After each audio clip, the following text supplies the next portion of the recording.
There's a category that both writing and speaking are a part of, and that's just communication.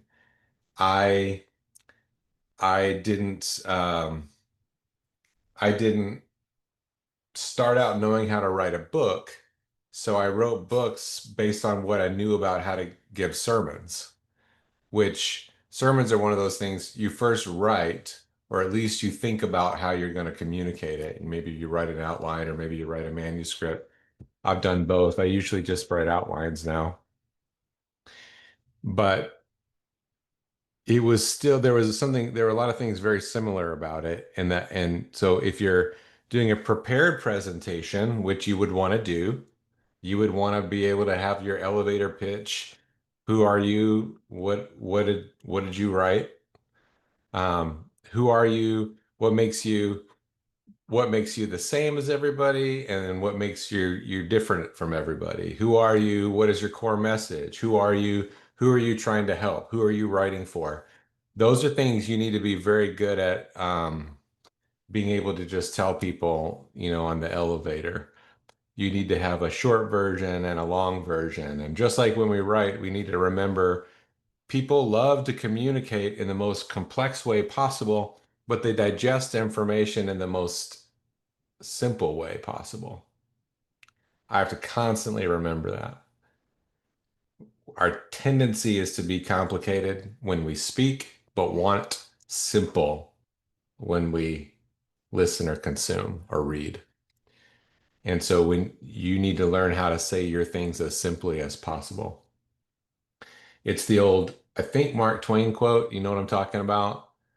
In the letter. I think it's him. I could be wrong. Sorry that I wrote such a long letter. I didn't have time to write a shorter one.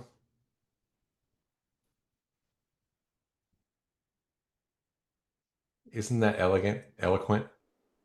So it's that. The thing that saves me a lot of the times is that I have to write so much that I'm just too tired to write a lot. And so I'm finding the shortest way to the destination usually. So there's that. But the far more important thing is who you are when you go out there. And you need to know that there is a real you, and then there is a you that happens when all of a sudden there's people around, unless you're a sociopath, in which case I'm jealous. I heard about a saved sociopath, and I thought that's perfect. Has zero tendency to want to please people, but loves and fears God and is trying to do right.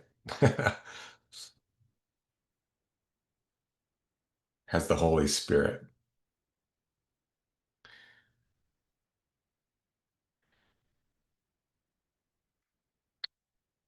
I won't uh I won't say why I'm thinking about this, but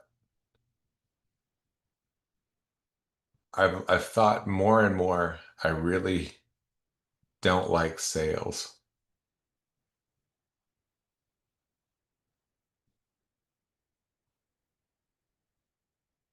I don't like anything that causes me to have to put on something or to fake something.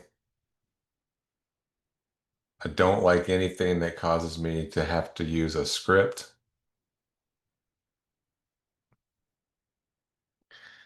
And this is half baked. I'm not saying all sales is evil and all salesmen are bad. I'm not saying that. I'm just saying as hard as I'm trying to find good in it, I'm struggling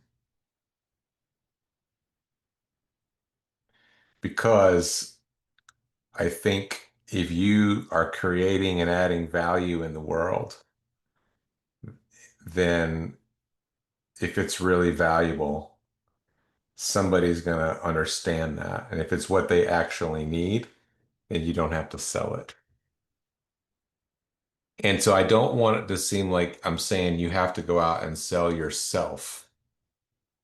In some ways, maybe you do. We're just talking about this with somebody this morning. Um, when you, I saw a panel of actors, famous actors, and they were being interviewed, and the panelist asked, or the host asked them a question: "What about physical fitness for a movie star?" And they were all of them were kind of, you know, superhero type fit, except for one of them who was just older by this point in his 60s. It was Tom Selleck, who I remember being physical fit in a show I really liked watching and still do, Magnum PI. He asked everybody the question, everybody gives some kind of answer, but the one I remembered was Tom Selleck. He goes, he's working his mustache like he does on Blue Bloods. You know, he's always like, he's like, it's a tool.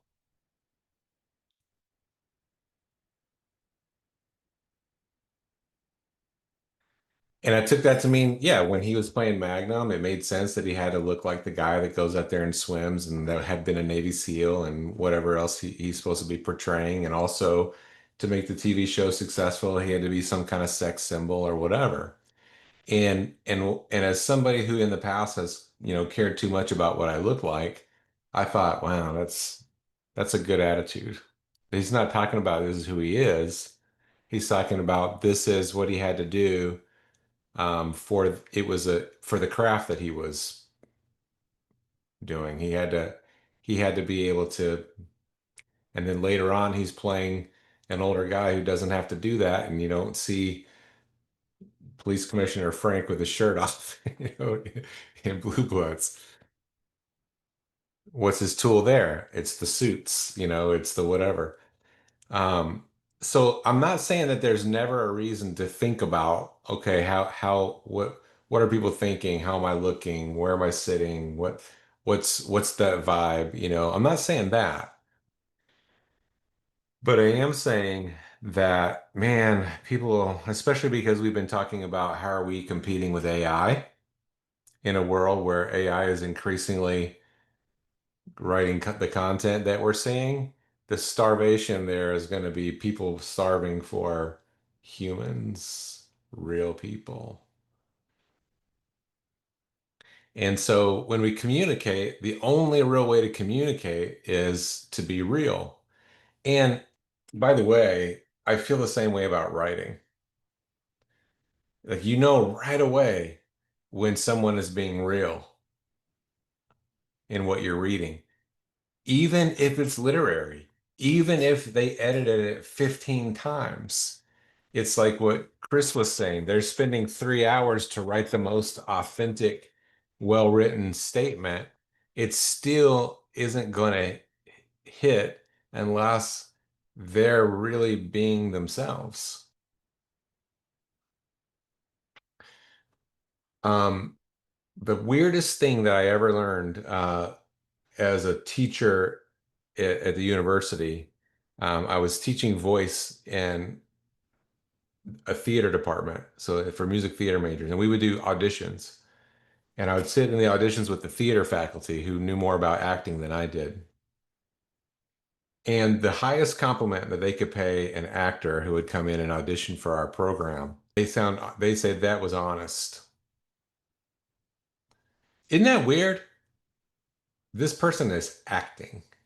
I mean, they're getting up there and lying to us.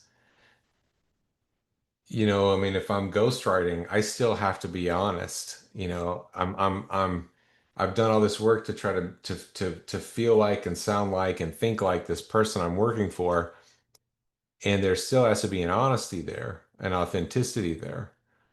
Um, you know, we can go back in editing and fix some of the language if they don't think they would say it that way, but in at least in the rough draft, it just is going to be terrible if I can't be real.